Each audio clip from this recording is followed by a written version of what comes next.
Hello friends, मैं are के sir. मैं एक बार फिर से तहे दिल से आपका बहुत बहुत स्वागत करता हूं साथियों अपने इस यूट्यूब के प्लेटफॉर्म पे जिसका नाम है हिंदी प्रैक्टिस किंग।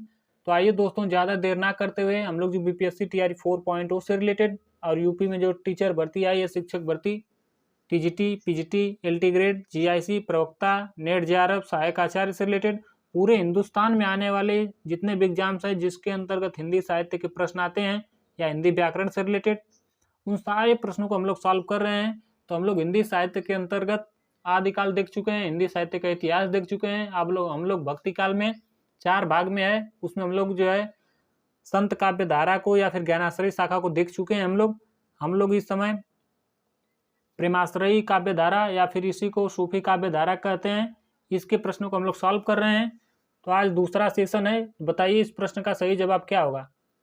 तन चितौर मन राजा किन्ना, अहिय सिंगल बुद्धि पद्मिनी चिन्ना, गुरु सुआ जय पंथ दिखावा, बिनु गुरु जगत को निर्गुण पावा। अर्थात बिना गुरु के भाई ज्ञान नहीं संभव है, ऐसा पद्मावत की पंक्तियां हैं।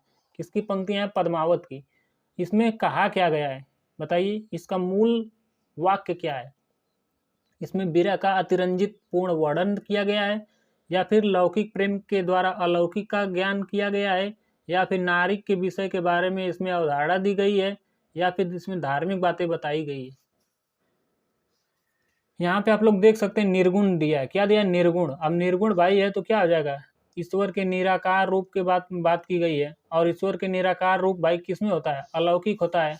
लौकिक ज्ञान के द्वारा अलौकिक का संकेत किया जाता है। क्या हो जाएगा इस तरह से? Option B is the right answer हो जाएगा। इसी के बारे में विशेषता यानी बात बताई गई है, तो इस तरह से option B is the right answer हो जाएगा। पूरे पंक्ति का मतलब नहीं पता तो भी आप निर्गुण पावा, निर्गुण को आप देखते ही अलौकिक मार दीजिएगा। इनमें से अवधि की प्रारंभिक कृति कौन सी मानी जाती है? बताइए। अवधि की, यहाँ पे अवधि भाषा दिया है, इसकी प्रारंभिक कृति कौन सी मानी जाती है? चंदायन, या फिर मधुमालती, या मृगावती, या फिर चित्रावली?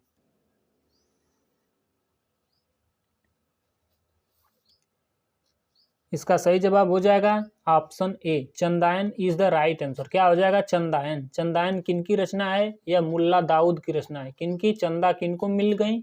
चंदा मुल्ला को मिल गई, अर्थात मुल्ला दाऊद की रचना है। किनकी रचना है? मुल्ला दाऊद की रचना है। कब रचित है? यह 1379 ईस्वी में रचित है। किनके द्वारा? मुल्ला दाऊद के द्वारा। और इसी चंदायन को और क्या क्या कहते हैं? चंदायन को हम लोग लोर कहा या फिर लोर कथा भी कहते हैं। क्या कहते हैं? लोर कहा या फिर लोर कथा, इसी को कहते हैं। और यह ऐसा कहने वाले कौन है? ऐसा कहने वाले माता प्रसाद गुप्त हैं। कौन? माता प्रसाद गुप्त जी हैं। मधु और मालती ये दोनों लोग सुबह सुबह क्या करती हैं? मंजन करती हैं, अर्थात मंजन से हो गया मंजन कवि। किनकी रचना है? मंजन की है। कौन? मधु और मालती। चित्र कौन बढ़िया बनाते हैं? हमारे उस्मान चाचा। कौन? उस्मान चाचा। कौन क्या बनाते हैं? चित्र। कैसा बनाते हैं? बहुत अच्छा बनाते हैं। मृगावती। मृग कहाँ रहते हैं भाई? मृग कहाँ रहते हैं? वन में रहते हैं। कहाँ? वन में। वन से हो गया कुतुबन। वन से हो गया कुतुबन। यहाँ पे वन आ गया ना, इस ट्रिक से आप लोग याद रखिएगा। कहाँ रहते हैं मृग? वन में। तभी तो राम शिकार खेलने गए थे। ऐसे आप लोग ट्रिक के माध्यम से याद रखिएगा। इसकी रचना काल कब है? कुतुबन द्वारा। इसका रचना काल है 1503 ईस्वी। इसी को आचार्य रामचंद्र शुक्ल प्रेमाश्रयी काव्य धारा की प्रथम रचना और प्रथम कवि मानते हैं। किनको? मृगावती और कुतुबन को। कौन मानते हैं? आचार्य रामचंद्र शुक्ल मानते हैं। और प्रारंभिक जो है सबसे रचना कौन सी है? चंदायन है। ऐसा कौन मानते हैं? ऐसा माता प्रसाद गुप्त मानते हैं। सॉरी, कौन मानते हैं? राम कुमार वर्मा मानते हैं। कौन? राम कुमार वर्मा। कौन मानते हैं? राम कुमार वर्मा। माता प्रसाद गुप्त तो लोरका और लोरकथा कहते हैं इसको। कौन मानते हैं? राम कुमार वर्मा मानते हैं। किसको? चंदायन को। इसका रचनाकाल देखे रहे 1379 और इसका 1503 में, तो आप लोग समझ ही जाएंगे। अब इन दोनों लोग का सन देख लेते हैं, इसको भी देख लेते हैं। मंजन द्वारा मधुमालती कब रचित है? 1545 में। कब? 1545 में। और उस्मान चाचा चित्र कब बनाए? कभी 16, कभी 13, अर्थात 19-20 चित्र होता रहता है, अर्थात 1613 ईस्वी में। ट्रिक कैसा लगा आप लोग को कमेंट बॉक्स में बताइएगा। अगला प्रश्न है, मलिक मोहम्मद जायसी ने नागमती वियोग खंड, पहले तो आप लोग बताएं नागमती वियोग खंड किस रचना में है? यह जो है पद्मावती रचना में। किसमें है? पद्मावती रचना में। पद्मावती कितने भागों में है? 57 खंड में। कितने खंड में? 57 भागों में। इसमें जो 12 मासा वर्णन है वह उसका प्रारंभ किस महीने से किया गया है? बताइए, चैत के महीने से, बैसाख के महीने से, ज्येष्ठ के महीने से या आषाढ़ के महीने से? 12 मासा का होता है वर्णन का मतलब होता है जो इसकी नायिका नागमती है, कौन? नागमती। इनके बारे में हर महीने में कुछ नए नए तरीके के माध्यम से वर्णन करना नागमती के 12 मासा वर्णन कहलाता है। अर्थात 12वें महीने में अलग अलग प्रकार से वर्णन करना ही 12 मासा कहलाता है। और 12 मासा किस में मिलता है?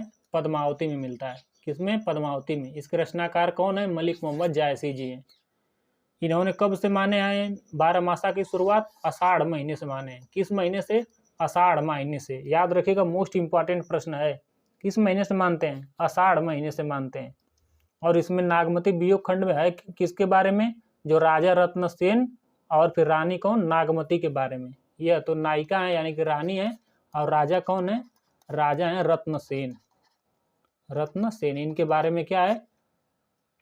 इन दोनों लोग के बारे में विरह वर्णन है, यानी नागमती का विरह वर्णन है। चलिए अगले प्रश्न की ओर बढ़ चलते हैं हम लोग। अगला प्रश्न है, टप टप बूद परई जस ओला, बिरह पवन होई मारे झोला। इन पंक्ति में शुक्ल जी ने क्या बताया है? बताइए, इन पंक्तियों के माध्यम से शुक्ल जी ने क्या बताया है? कि हवा के प्रकोप से अंग अंग शून्य हो जाता है नागमती का, या फिर बिरह रूपी पवन से राख बन के उड़ जाती हैं, या फिर कृशकाय होने के कारण असंतुलित हो जाती हैं, या फिर शरीर का अत्यधिक कंपित होता है। शुक्ल जी क्या माने? इन्होंने माने हैं कि बिरह पवन यानी कि हवा की बात की गई है, बिरह रूपी पवन से क्या हो जाता है? इनका अंग अंग शून्य पड़ जाता है, सूना पड़ जाता है। क्या पड़ जाता है? सूना। यानी कि option A is the right answer. Shukla ji यही मानते हैं। शुक्ल जी अभी मानते हैं कि जो पद्मावत है उसका जो है प्रारंभ में का जो भाग है, प्रारंभिक भाग, वह कल्पित है, अर्थात कल्पना द्वारा किया गया है।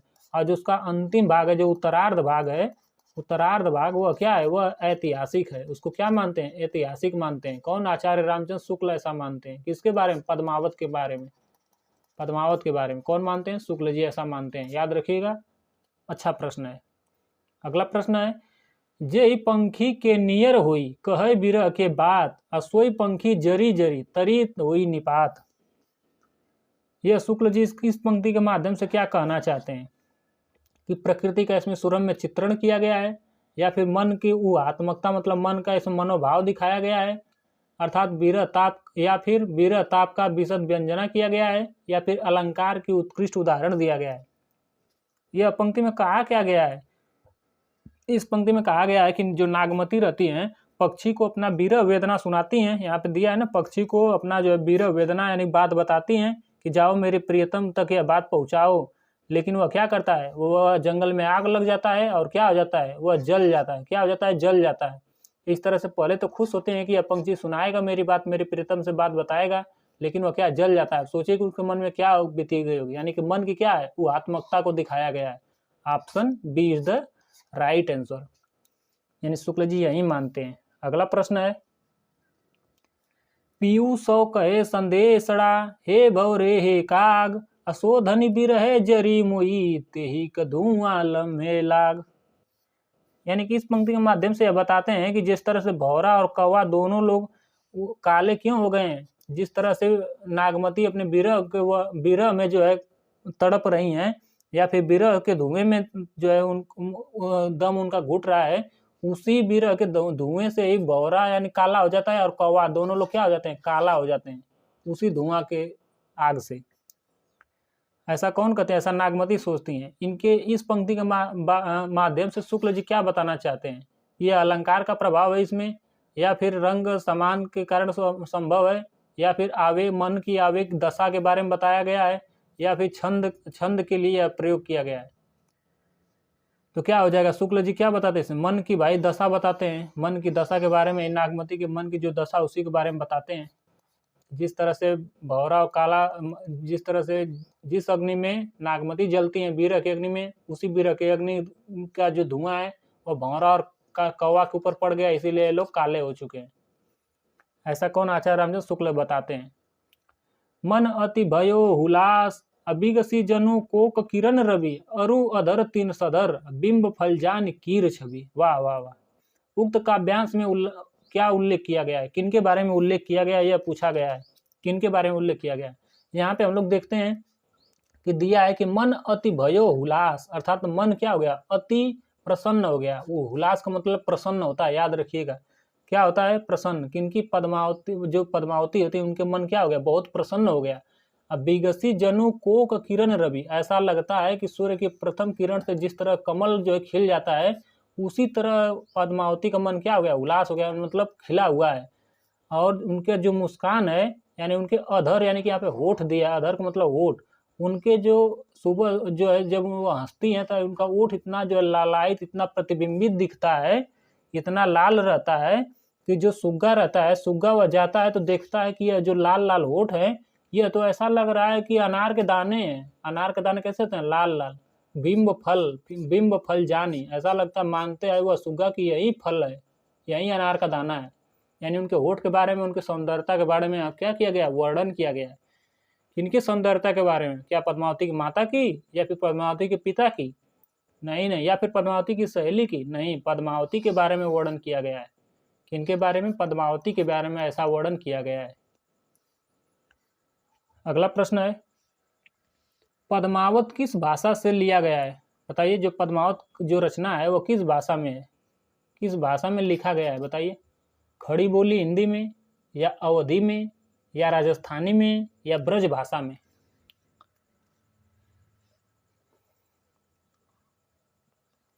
तब तक आप लोग बताइए चंदायन किस भाषा में लिखा गया है, और आप लोग बताइए छिताई वार्ता किस भाषा में लिखा गया है, और आप लोग बताइए, और आप लोग किनके बारे में हम लोग पढ़ चुके हैं, मधुमालती के बारे में बताइए, मधुमालती किस भाषा में लिखा गया है। छिताई वार्ता को किसने लिखा है, छिताई वार्ता, यानी क्या दिया, छिताई से बोला छिटाई, अर्थात चारों तरफ बातों के कौन छिटते हैं, नारायण नारायण, कौन, नारायण दास, कौन, नारायण दास, कौन छिटते हैं चारों ओर बातों को, नारायण दास, इनकी रचना है।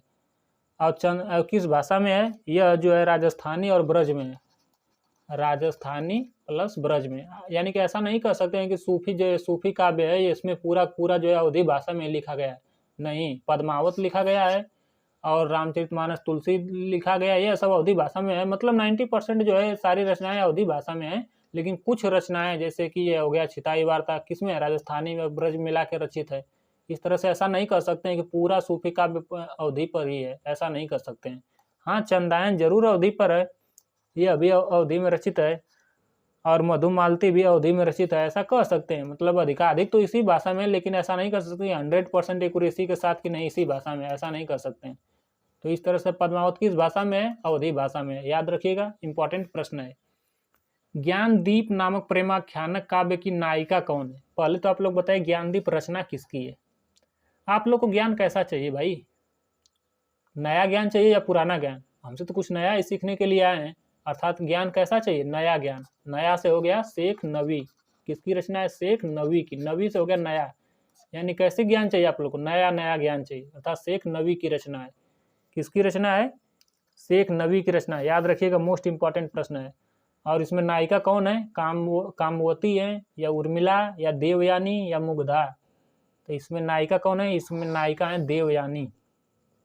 कौन इसकी नायिका है, देवयानी। और नायक कौन है, ज्ञानदीप, यानी ज्ञानदीप इसके राजा नायक हैं, और रानी क्या है, देवयानी नायिका हैं, याद रखिएगा, मोस्ट इंपॉर्टेंट प्रश्न है। और शुक्ल जी इस ज्ञानदीप रचना को क्या मानते हैं, प्रेम गाथा परंपरा की अंतिम रचना मानते हैं। कौन, आचार्य रामचंद्र शुक्ल ऐसा मानते हैं।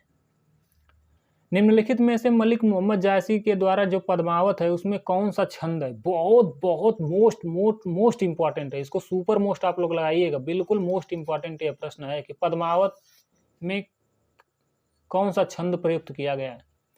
पद्मावत कौन सा छंद है, पहले तो मैं बता दे रहा हूँ, कड़वक है। अब आप लोग बताइए कड़वक कहते किसको है, इसमें क्या प्रयुक्त होता है, सोरठा दोहा, या चौपाई दोहा, या फिर चौपाई सोरठा, या फिर दोहा सोरठा।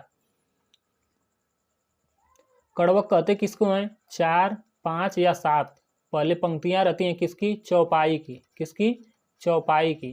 और उसके बाद एक जो है पंक्ति आ जाती है किसकी, दोहा की, उसको क्या कहते हैं, कड़वक शैली कहते हैं। ऐसी रचना को कड़वक शैली कहते हैं। अब ट्रिक कैसे याद रखें, बार बार भूल जाता है सर। कड़वक उसको कहते हैं, यानी कड़वा, कड़वा किसे कहते हैं, यानी कड़वक किसको कहते हैं। चौपाई, चौपाई से हो गया चारपाई, हम लोग चारपाई पे बैठ जाते हैं और क्या खाते हैं, दूध भात। दूध से हो गया द से दूध, द से दोहा, क्या खाते हैं, दूध भात। याद रखिएगा, चारपाई के पर दूध भात, यानी पहले क्या आ जाएगा, चौपाई। यहाँ पे देखिए उल्टा दिया है, सोरठा दोहा, यहाँ पे दोहा सोरठा, इस तरह भी कन्फ्यूजन करता है। तो नहीं, हमें कन्फ्यूजन नहीं होना है, क्योंकि हम लोग आर के सर से पढ़े हैं। पहले हम लोग कहाँ बैठते हैं, चारपाई पे, उसके बाद दूध भात खाते हैं। तो इस तरह से क्या हो जाएगा, चौपाई के बाद दूध भात, अर्थात चौपाई और दोहा में रचित क्या है, पद्मावत है। याद रखिएगा, इसी को कड़वक शैली भी कहते हैं, याद रखिएगा। मोस्ट इंपॉर्टेंट प्रश्न है। अगला प्रश्न है, हिंदी प्रेमाख्यान काव्य परंपरा से संबंधित कौन सी बात गलत है, बताइए कौन सी बात गलत है। पहला ऑप्शन है निर्विवाद, यानी कोई विवाद ही नहीं है, कि सभी, यहाँ पे सभी दे दिया तो पहले गलत हो जाएगा, सभी अपूर्ण दे दे तो गलत हो जाता है। सभी प्रेमाख्यानक क्या है, प्रेमाख्यानक तत्सम प्रधान अवधि भाषा में रचित है। क्या सभी काव्य परंपरा के अवधि भाषा में है, मैं जस्ट अभी बताया हूँ। छिताई वार्ता किसमें मैं दिखाया हूँ, राजस्थानी और ब्रज में है। कैसे कर सकते हैं भाई, कोई विवाद ही नहीं है कि सभी प्रेमाख्यानक जो है अवधि में है, ये तो बिल्कुल गलत बात है। यहाँ पे क्या गलत ही तो पूछा है, तो यही है, आगे बढ़ने की आवश्यकता ही नहीं है, बिल्कुल यही बात है। बाकी देख लेते हैं एक बार। ये काव्य प्रबंधात्मक शैली में रचित है, बिल्कुल सही बात है। इनके पात्र जो है मुख्यतः दो श्रेणियों, मानवीय और मानवेतर के हैं, यह भी सही बात है। इन काव्यों में मूलभूत प्रेम है, हाँ ज़्यादा तो नहीं, लेकिन 90% से ज़्यादा भाई प्रेम ही है, प्रेम ही में तो ज़्यादा है सब कुछ। पद्मावती वही है, चंदायन वही है, सब तो प्रेम विरह के बारे में रिलेटेड है। तो इस तरह से option A is the right answer. अगला प्रश्न है, शुक्ल के अनुसार कौन सा कथन सही नहीं है, यहाँ पे ध्यान दीजिएगा, नहीं पूछा है। अखरावट में वर्णमाला में एक एक अक्षरों को लेकर लिखा गया है, बिल्कुल सही बात है। अखरावट से हो गया अक्षरावट, अखरावट को हम लोग ट्रिक्स क्या कह सकते हैं, इसको अक्षर कह सकते हैं, अर्थात अखरावट को हम लोग क्या कह सकते हैं, अक्षरावट भी कह सकते हैं। क्या कहते हैं, अक्षरावट। और अक्षरावट है तो आप लोग जान ही जाएंगे, वर्णमाला के बारे में बताया गया है। इस तरह से क्या हो जाएगा, बिल्कुल सही बात है। अखरावट में क्या है, वर्णमाला रूपी सिद्धांत के बारे में बताया गया है, वो भी कैसे, चौपाइयों के माध्यम से। आखिरी कलाम में आप लोग जानते हैं कि बाबर के बारे में बताया गया है, यानी उनके द्वारा जो युद्ध वर्णन है, उनके वीरता शौर्यता का उसमें वर्णन किया गया है, तिरंजन पूर्ण वर्णन है। किनके, आखिरी कलाम में, किनके भाई, कयामत के दिनों का इसमें क्या है, वर्णन किया गया है। और यहाँ पे क्या पूछा गया कि सही नहीं पूछा गया है, क्या सही नहीं है, बताइए आप लोग कौन सा है। तीसरा ऑप्शन है, पद्मावत में जो प्रेम गाथा है, यानी कि यह भी बात सही है, यह भी बात सही है। पद्मावत में प्रेम गाथा की पूर्ण प्रौढ़ता को प्राप्ति मिली है, बिल्कुल सही बात है। आचार्य रामचंद्र शुक्ल क्या कहते हैं पद्मावत को, कि यह जो है सूफी काव्य की सबसे प्रौढ़ और सरस रचना है। कौन, पद्मावती, ऐसा कौन कहते हैं, ऐसा कौन कहते हैं, ऐसा आचार्य रामचंद्र शुक्ल कहते हैं, यह भी सही बात है। अगला क्वेश्चन देख लेते हैं, अगला जो है ऑप्शन देख लेते हैं। पद्मावत पूर्णतया, अर्थात पूर्णतया दे दिया तो पहले ही गलत हो जाएगा, कोई भी पूर्ण या सभी दे दे तो गलत हो जा रहा है।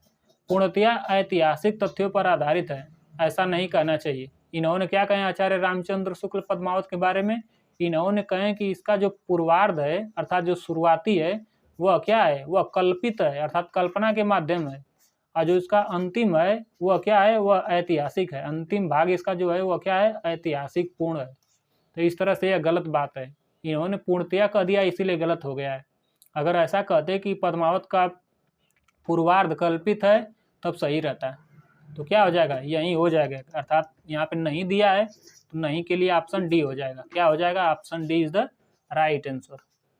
अगले प्रश्नों की ओर बढ़ जाते हैं हम लोग। आगे दिया, मंजन कृत मधुमालती के विषय में कौन सा तथ्य सही नहीं है। टीजीटी में ऐसे ही देता है, नहीं लास्ट में लगा देता है। कुछ लोग तो नहीं देखते हैं, नहीं को देखते ही नहीं है और वैसे ही मारकर चले आते हैं और कहते हैं हमारा इतना स्कोर गया है। जब उत्तर आता है या फिर जब फाइनल मेरिट लिस्ट आती है तो उसमें नाम ही नहीं रहता है। तो इस तरह से देखिए, मंजन मंजन से हो गया मंजन। मंजन कौन करते हैं? मधु और मालती लोग। कब करते हैं? सुबह उठ के। तो इसमें पूछा है कि इस विषय में कौन सा तथ्य सही नहीं है? पहला ऑप्शन है इसकी कथा पूर्ण रूप से ऐतिहासिक है। क्या यह बात सही है? बिल्कुल सही है, सही है। यहाँ पूर्ण रूप दिया है, पूर्ण दे दिया तो भाई नहीं हो जाएगा। जहाँ पूर्ण दे दिया, सभी दे दिया, बिल्कुल नहीं हो जाएगा। तो क्या हो जाएगा? पूर्ण ऐतिहासिक नहीं है, बिल्कुल ये पद्मावत की तरह है। इसका भी पूर्वार्ध कल्पित है और लास्ट क्या ऐतिहासिक है। इसमें पूर्ण दे दिया अर्थात गलत बात है। गलत ही तो पूछा है, तो गलत तो यही मिल गया पहले ही हमें। इसमें भारतीय काव्य रूढ़ियों का प्रयोग किया गया है, बिल्कुल सही बात है। अन्य सूफी काव्यों के समान है, इसमें भी प्रेम के बारे में बताया गया है कि इसमें मधु मालती में भी, बिल्कुल सही बात है। ज़्यादा प्रेम वर्णन मिलता है इसमें सूफी काव्य धारा में। इसमें 5 अर्धाली या चौपाइयों के बाद दोहे का प्रयोग होता है। मैं बताया हूँ कड़वक शैली का प्रयोग होता है अवधि में बहुत ज़्यादा, सही बात है। अगला प्रश्न है अंगद पैज यानी कि अंगद का पैर कह सकते हैं, इसकी रचना किसने की है? नाभा दास ने, या धरणी दास ने, या ईश्वर दास ने, या मलूक दास ने? आप लोग देखते होंगे रामायण में अंगद जब जाते हैं श्री रामचंद्र की ओर से श्रीलंका यानी कि लंका जाते हैं, तो वहाँ पे रावण की सभा में अपना पैर रख देते हैं और कहते हैं कि मैं राम का अनन्य सेवक हूँ। अगर मैं सच में राम का अनन्य सेवक हूँ तो कोई मेरे पैर को हिला के दिखाए। तब उनके पैर में क्या हो जाता है? ईश्वर का वास हो जाता है, अर्थात वह हिलता नहीं है किसी राक्षस से। तो इस तरह से इस रचना के रचनाकार कौन हो गए? ईश्वर दास। ट्रिक देखिए कितना अच्छा बनाया हूँ। कौन है? ईश्वर दास। इन्होंने एक और रचना की है, उसका नाम क्या है? उसका नाम है सत्यवती कथा। क्या है? सत्यवती कथा, यानी कि यह बात क्या है? सत्य है। मलूक दास के बारे में जानते हैं आप लोग, ये प्रयाग से रिलेटेड है, इलाहाबाद से। अगला प्रश्न है मृगावती के रचनाकार कौन है? बताइए। मृग कहाँ रहता है? मृग भाई वन में रहता है। मैं बता चुका हूँ ट्रिक, आप लोग तो इसको बता ही ले जाएंगे। कितना मोस्ट इंपॉर्टेंट ये प्रश्न है, अभी आप लोग देख ही रहे होंगे, कितने सारे एग्जाम्स में पूछा गया है। मंजन या फिर आलम या कुतुबन या मुल्ला दाऊद, बताइए किसकी रचना है? और बताइए मंजन की कौन सी रचना है, कुतुबन की रचना कौन है, मुल्ला दाऊद की रचना क्या है, और आप लोगों ने आलम की रचना क्या है? बताइए। आप लोग ट्रिक के माध्यम से मैं सब कुछ बता चुका हूँ।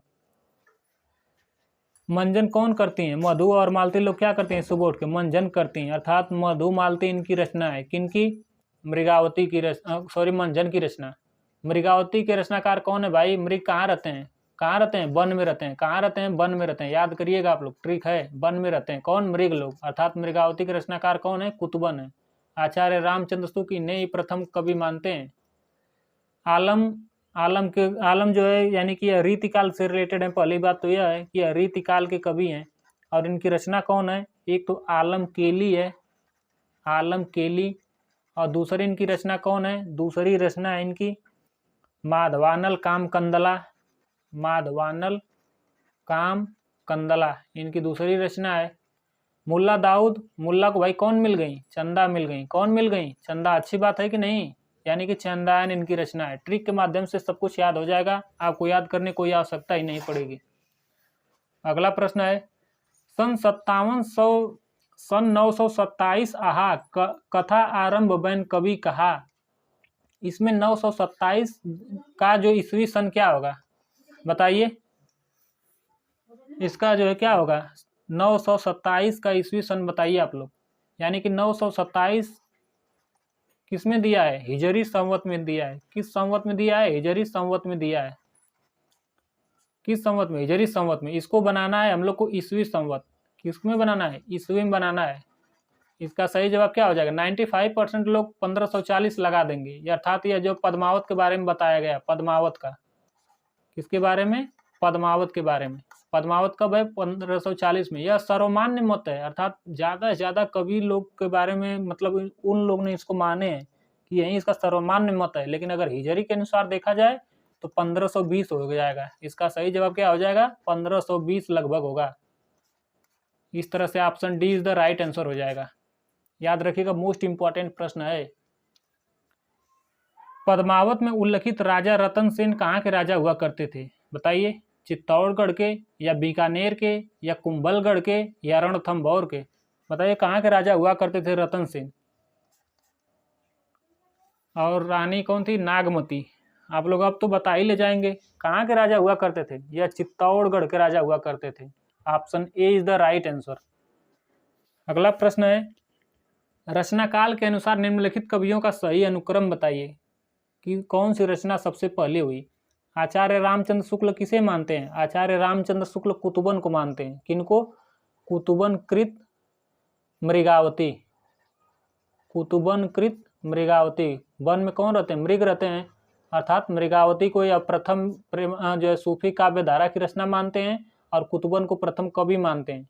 किस काव्य धारा की? सूफी काव्य धारा की। कौन मानते हैं ऐसा? आचार्य रामचंद्र शुक्ल मानते हैं। कौन? आचार्य रामचंद्र शुक्ल मानते हैं। चंदायन मुल्ला दाऊद को कौन मानते हैं? राम कुमार वर्मा मानते हैं। लिख दे रहा हूँ, राम कुमार वर्मा किनको मानते हैं? या चंदायन को मानते हैं। किनको? चंदायन को। जिनके रचनाकार कौन है? मुल्ला दाऊद हैं। चंदा किनको मिल गई? मुल्ला को मिल गई। तो इस तरह से ज़्यादा सर्वमान मत शुक्ल को दिया जाता है, इसलिए शुक्ल को ही रखेंगे। तो उस्मान यहाँ गलत हो जाएगा। पहले कुतुबन में कौन कौन आ जाएंगे? यह भी सही, यह भी सही, यह भी सही। आगे कौन सा? क आ गया। इसके बाद हम लोग स्वर में चले जाते हैं, ऊ ले लेते हैं। ऊ अर्थात कासिम शाह गलत हो गया, उस्मान सही हो जाएगा। यहाँ भी उस्मान सही हो जाएगा। उसके आगे फिर हम लोग क पे आ जाते हैं, फिर उस पर छोटाऊँ बड़ाऊँ पे आ जाएंगे। तो इस तरह से कुतुबन, उस्मान और Qasim Shah. Option C is the right answer. याद रखिएगा, कुछ याद हो या ना हो, कुतुबन को याद रखिएगा, मोस्ट इंपॉर्टेंट है। और यह दोनों बिल्कुल मोस्ट इंपॉर्टेंट, याद रखिएगा। इसमें भी डबल स्टार इसको लगाइएगा, यह मोस्ट इंपॉर्टेंट है।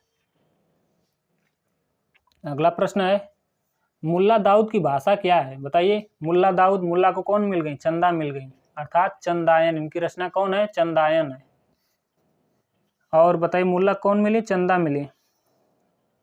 और इनकी भाषा क्या है? पश्चिमी परंपरा से संप्रक्त शैली, या साहित्यिक अवधि, या फिर पहाड़ी मिश्रित अवधि, या फिर ठेठ अवधि।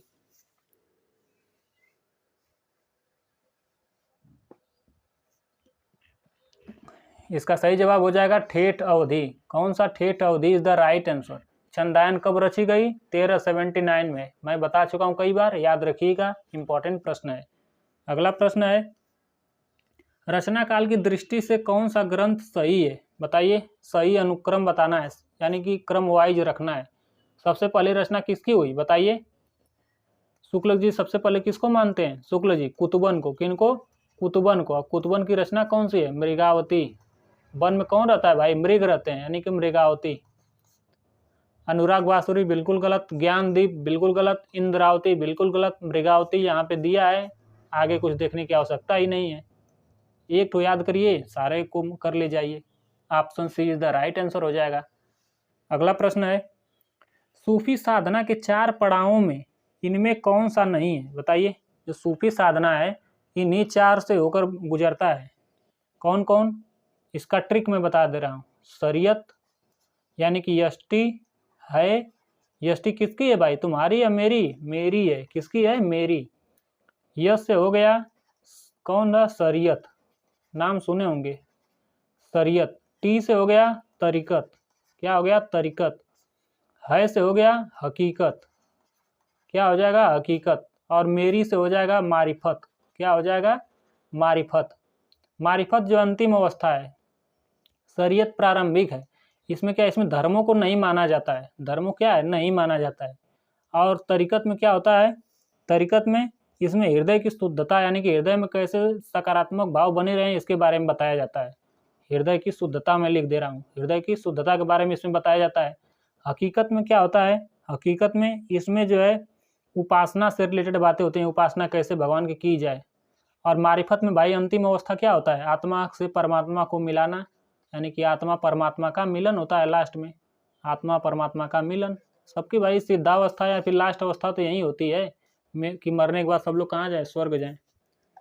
इस तरह से कौन नहीं है? मलकत नहीं है। शरीयत भी है, तरीकत भी है, मारिफत भी है, और एक हकीकत है।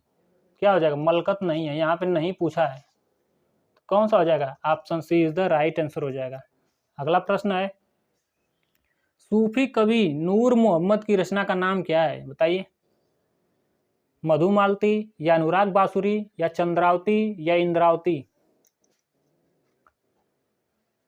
नूर भाई क्या कब बरसता है? नूर बरसता जब बांसुरी खूब अच्छी बजाता है कोई, कितना अच्छा लगता है। यानी कि option B is the right answer. Option B is the right answer. Anurag बांसुरी किनकी है? इनकी है। किनकी? नूर मोहम्मद की। याद रखिएगा, मोस्ट इंपॉर्टेंट प्रश्न है। किनकी है? अनुराग बांसुरी किनकी है? इनकी है। अगला प्रश्न है, राघव चेतन इनमें से किस सूफी काव्य का पात्र है? वहीं सुगा या फिर सुगा कह लीजिए, बुद्धि, मन का प्रतीक, हृदय, सब कुछ प्रतीक के माध्यम से बताया गया है। प्रतीकात्मक कौन सा है? मधुमालती, मृगावती, पद्मावत या चंदायन? इसका सही जवाब हो जाएगा पद्मावती। कौन है? Padmavat is the right answer. Padmavat किसकी कृति है? मलिक मोहम्मद जायसी की है। किनकी है? सूफी काव्य परंपरा के प्रवर्तक मलिक मोहम्मद जायसी जी की है। अगला प्रश्न है, सूफी काव्य परंपरा की सर्वश्रेष्ठ रचना कौन सी है? बताइए। जो प्रवर्तक होंगे भाई उन्हीं की सर्वश्रेष्ठ रचना होंगी। और सूफी काव्य परंपरा के प्रवर्तक कौन है आप लोग को जानते ही हैं। कौन है? मधुमालती, मृगावती या माधवानल कामकंदला या फिर पद्मावत? और आप लोग बताइए किनकी किनकी रचना है? मधुमालती किनकी रचना है? मृगावती किनकी रचना है? पद्मावत किनकी रचना है? माधवानल कामकंदला किसकी रचना है? यह खैर कई लोग की रचना है, लेकिन सबसे ज्यादा मोस्ट इंपॉर्टेंट आलम माने जाते हैं। कौन? रीतिकाल के प्रमुख कवि आलम को माना जाता है। रीतिकाल के कवि और कौन कौन है? आलम है, ठाकुर हैं, द्विजदेव हैं, बोधा हैं, ये सब कौन है? रीतिकालीन कवि है। मैं आगे रीतिकाल पढ़ाऊंगा तो अच्छे से इन लोग के बारे में बताऊंगा ट्रिक के माध्यम से। मधु और मालती दोनों लोग क्या करती हैं? सुबह सुबह मंजन करती हैं। मंजन से हो गया मंजन, मंजन की यह रचना है। मृग कहाँ रहते हैं भाई? वन में रहते हैं, अर्थात यह किनकी रचना है? कुतुबन की रचना है। वन से हो गया वन, अब मृग कहाँ रहते हैं? वन में। पद्मावत किनकी रचना है? वही जाने माने पुराने पहचाने नाम मलिक मोहम्मद जायसी जिंदाबाद जायसी जी की रचना है। चलिए अगले प्रश्नों की ओर बढ़ चलते हैं हम लोग। अगला प्रश्न है, तो साथियों आज का सफ़र हम लोग को यहीं तक रहा।